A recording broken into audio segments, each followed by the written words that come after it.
Hey YouTube, this is React City. I'm Andrew. I'm Rose. I'm Nikki. And this is To Your Eternity, episode 9. Yes. Wow. Okay, so last time we left off, our Bon is now Spring Roll. Spring Roll, Baron Spring Roll. Baron Spring Roll. He is, of course, nobility. Yes. Yeah. Just not nobility. And he adopted a child Ah, yes. with his Travel. new wife. Ah, yes. Why not? Why not?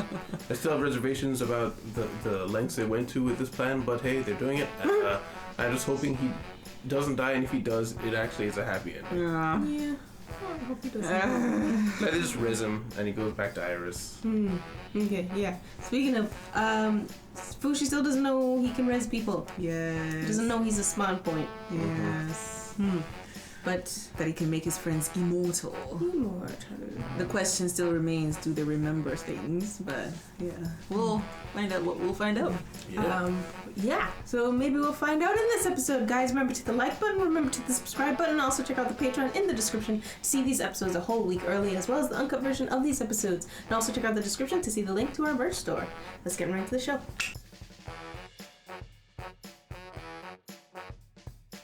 Discussion. Wow. So, Lots lost today, lots gained.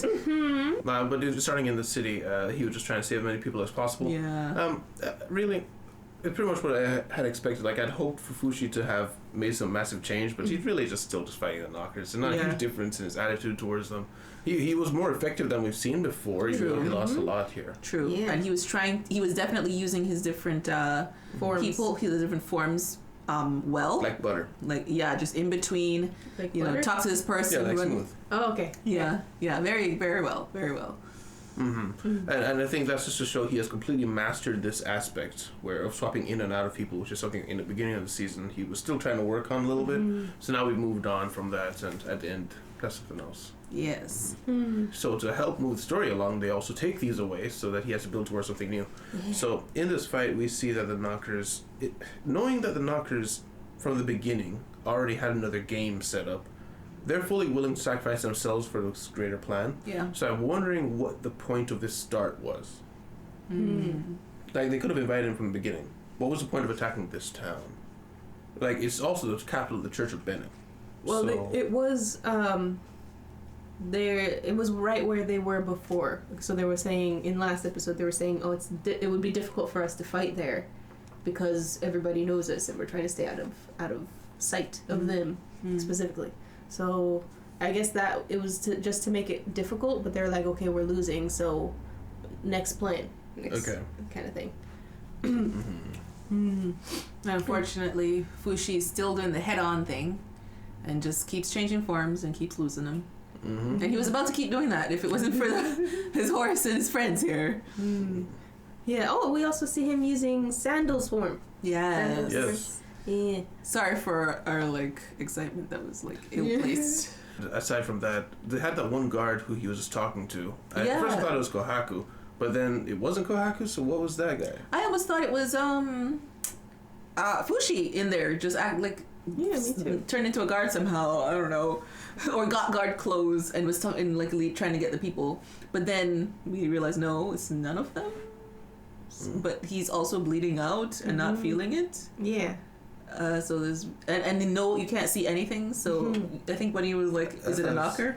Oh, I had wondered if it was a knocker, because and then afterwards Bond turned around and looked at him. Looked at it strange, yeah. huh. Do you think it's a knocker? Well, we can't see his face, and he's bleeding, and he doesn't feel it. Yeah, very suspicious. I thought it was just his brother at first, just because the voice sounded so similar. And that would make sense if why Bond was looking at him like that. So then later when we see the brother bandaged up, it's like, well, where'd you get that? The only reason I'm not sold that it's his brother is that the brother is shorter than Bond, and this guy was taller. Bond was super tall He was super tall. compared to everybody. Huh. Okay, I didn't notice that. But the reason I thought it was his brother is because not just the whole recognition thing, but also it would kind of open the path for him to kind of be king, maybe.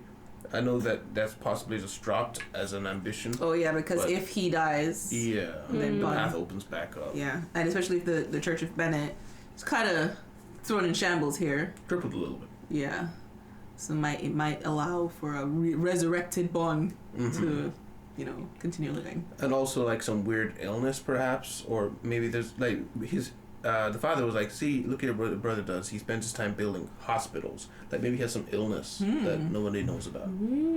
Doesn't feel his leg. Yeah, maybe. And also he would probably be strong building. He was just holding a whole stack of beams. But then we also seen in the middle of the fight there, when he inside the church and he throws the bombs, like he just feels a lot of pain all of a sudden. It's like a lot of people were in there when he threw that bomb. Yeah. He was trying to get them out, but unfortunately was not working. No. Yeah. Once you go in the pit, you're dead. You're just dead. Yeah. And I thought, oh yeah, so the little kids got saved, because I was like, oh no, did they save? Yeah, Sandal saved them. Because in my head, like, they just disappeared off the screen. I was like, oh no, did they live? No, he saved them, and Sandal's using his expertise to save people with the medicine. Yes. But the person died anyway. Yeah. He just eased his pain. Yeah. And then he used him to be like, guys, get out. Yeah. Wait, was that what the knight meant when he said a lot of people listened after you said to leave the church? No. They should have flash screen with Sandal talking to him. Yeah, but I was wondering if that was him, just him being there, but then he was up there at the top of the church as one of the elders, and he was saying leave. So that's the only time he said leave. Maybe. I thought it was just he was referring to when Sandal talked to him, and then he listened and then started directing the people to leave. The only thing I remember him saying is what's going on. I don't remember him telling them to leave when he was talking to the knight directly. No. I'm talking about so when the knight came over and was like, did you lose someone? Oh. And he was like, thank you. I'm talking about that scene. Oh, okay. And then he flashed back saying thanks for, I don't know, I can't remember what he said exactly. Thanks for something. I thought it was thanks for telling people to leave. Because then it showed him with a crowd of people running by and Sandal behind him whispering to him. So that's why we saw that scene earlier. I didn't. I just saw him talking to the people. I didn't see Sandal there. I saw Sandal there afterwards in the flashback. But anyways. I wouldn't be surprised if somebody put it together, given that Guru was up on the roof doing fire breathing, and all of a sudden he was swapping like in the plain day. Yeah, I'm sure people were panicked, but somebody might have noticed. Yeah, especially I was thinking like, how did like when the high guy Pontiff was on the ledge, like did no one see a bird fly over there and turn into that? They're all looking up. Surely someone glanced in their peripheral vision. And maybe that Pontiff is going to come back later and is like, I don't think that old man could have gone up there. Yeah. Especially since he apparently died earlier that night, I hear. Yeah. Maybe that's a path for redemption. Like, the guy starts telling everybody that he didn't have to, but he warned everybody, tried to get him out of the building. Or path of damnation, where it's like, nah, he definitely possessed that dead body, and the place was attacked while he was here. Oh yeah, that's true. This is true. They could twist that all over. And then we find out the Knockers are calling this whole thing a game. And they're like, come to our next game. And I was sorry, go ahead. No, I was just about to think out loud. Go ahead. I was saying the whole knocker in Kahaku's arm, we get a little bit more like, number one, like, why are we trusting this thing? And we're like, definitely like, shouldn't have trusted this thing, but now this is the only way we can talk to the Knockers. And the Knockers are like telling them the next thing maybe that they'll be doing, and then threatening the life of Kohaku and the Knocker, the treacherous Knocker. Yeah, I mean, the black thing can detect where they are to some degree as well, so, I mean, he could also confirm or deny once they get close, like, are they actually in this area? And Fushi's also working on this. Yeah, that's true. Mr. Blackcloak is just, like, helpfully not helpful. Yeah, he's only helpful when he is asked. He's like the tooltip. He'll only help you out if you click on him. Yeah, basically. Like, we find out what Fushi asked, am I able to do this? Yeah, I can show you. You ready? Sure. This whole time is like, oh my gosh. So now Fushi can sense where Knockers are. Yeah, to a degree. To a degree, yeah. I think he has to be like focusing. Because he started sensing the rope when he had to close his eyes for a while, and then later he did the swamp thing. Yeah, he can grow trees. That's pretty crazy. Like, he is borderline unstoppable to regular people now. Yeah. If he wants to be. Yeah, he probably won't be. Yeah. And he grew a sword out of the tree. Yeah, that's what I was gonna say. So that's the thing the master said. You can basically grow anything from the tip of anything that is in your conscious area. So then he grew everything, and from the tip of that he could grow a sword, which is amazing. So that means he could like, well, no, he can't make. I was gonna say he could make like dummies around the place, but they wouldn't be living. So it wouldn't work. Unless he's still connected to them, maybe. Oh yeah, he could move puppet them a little bit. That'd be creepy, Entirely but possible. possible. Next level. Mm-hmm. And we also got that the horse, is absolutely PIORAN. Yes. And she's here to help. And she can regen. Yes, she's formed out of his flesh.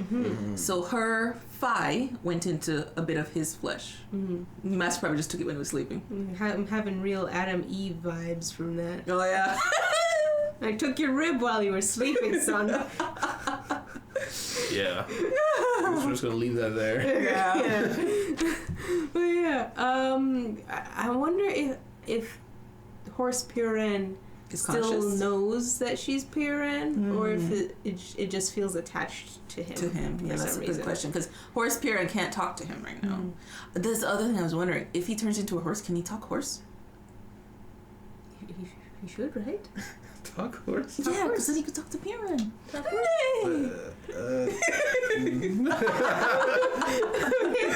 Okay. Yeah. Maybe they will learn some level of consciousness transfer because she's made of his flesh. If he makes contact, maybe he can talk to her. Yeah. Maybe that's why she keeps biting him. She's like Talking to his head. But that is a thing horses do, though, isn't it? They just put their mouth on things. Well, I think that's what every animal does. For some reason, I remember in Attack on Titan, in season 2, there was the horse keeper was bald because all the horses would bite his hair and pull it. You remember that? I just remember all the horses, they go for your head, and so he said keep your head away from their mouths because they'll bite your hair. Oh, so okay Well, I then. need to remember that next time I go to an equestrian farm or something. But yeah, also, Fushi didn't get that part back. He said the master removed a part of him to do the consciousness thing. Oh, it was just the rope. Yeah. Oh, just is that what he meant? He popped the rope off, so it's removed. It's technically a part of him because. I thought he meant Me too. Me too. Yeah, but no, it was a physical part. Okay. I thought he was gonna turn around and there was a chunk of his brain there. Yeah, I thought it was gonna be something random like that. Oh, and also, Bon almost let slip that his friends are following him in ghost form. Yes. Yes. I mean, he did let it slip, Yes. but Got Fushi's distracted. stupid. Yeah. Yeah, I mean, what's the point of that? Fushi's not gonna ask. No. Unless he just suddenly remembers in the middle of the night. It's like, Bon, you said a thing. Oh, you know what? This will build a case where you've been lying to me, and he's gonna get mad at him. Because if someone died in front of him and he told him right then and there, he'd be just too happy to be able to res him. But if he learns later now that this entire time you've just held this back, he's gonna feel betrayed. Yeah. Yeah. Yeah. And also, we have Kohaku asking Knocker, can you help me fight? And he fights a Knocker and kills a Knocker. Solos it. A Knocker kills a Knocker. Yeah, and it's something was happening to him. It's like the Knocker knockered him more. I think it was like taking control of maybe his brain to be able to move faster and react faster or whatever. But the way he keeps reacting, they're really emphasizing the pain part of that. I think is killing him. Oh, maybe. Maybe that's why we don't see them at an old age. You can only live so long with the Knocker in you, maybe. Maybe. Because that arm is not an arm anymore. It's a knocker. It's a knocker. The whole arm. The whole arm. Yeah. Like we see the fact that it just takes control and writes when it feels like. Yeah, like it's pulling his whole body down. Yeah. Yeah. The fingers turn into like tentacles. Yeah. Yeah. Just like the knockers. Tentacles. Yeah. But yeah, they're threatening go to Renril or Kohaku dies. Along with the knocker. Yes. And we have a ship. Oh yeah. Yes. So we're on training arc again. Make bigger thing. That's what I said. Bigger thing. Like, what the hell are you saying? Big figure. And also get stronger as well. And save the pigs. And it bodes really well for future adventures because he straight up has a ship that can probably float. I don't know if it's seaworthy right now, but he can just leave with people. And guess what? We have enough in here to start a town. We can go wherever we want. Yeah. That's true. And pigs. Yeah. Yes. So we set off together. And Bon lives to fight another day. He did not die yet. In fact, he wasn't even involved in the fight. They just walked up at the end, like the next day. Twice. Yeah. Twice, yes, this is true. Yeah, Bond's going to be here for this training arc for a good amount of time, but it's the ending is what I'm worried about for Bond. I feel like he has to die to get redeemed for lying to Fushi and to also show Fushi that he can res people. Yeah. But the thing is, I'm not even that mad right now that he's not telling Fushi because he seems like he has a reason right now. Right now. Before, not so much. Right now, yes. Yeah. Now it seems more of a, like, it's, even if as being a reason, it's like more altruistic. It's not like it's not selfish, so it feels more forgivable.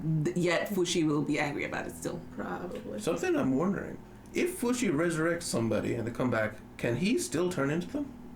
Yeah, more questions. Well, he can make. Well, I guess he can't turn into them, but he can make people who are already alive.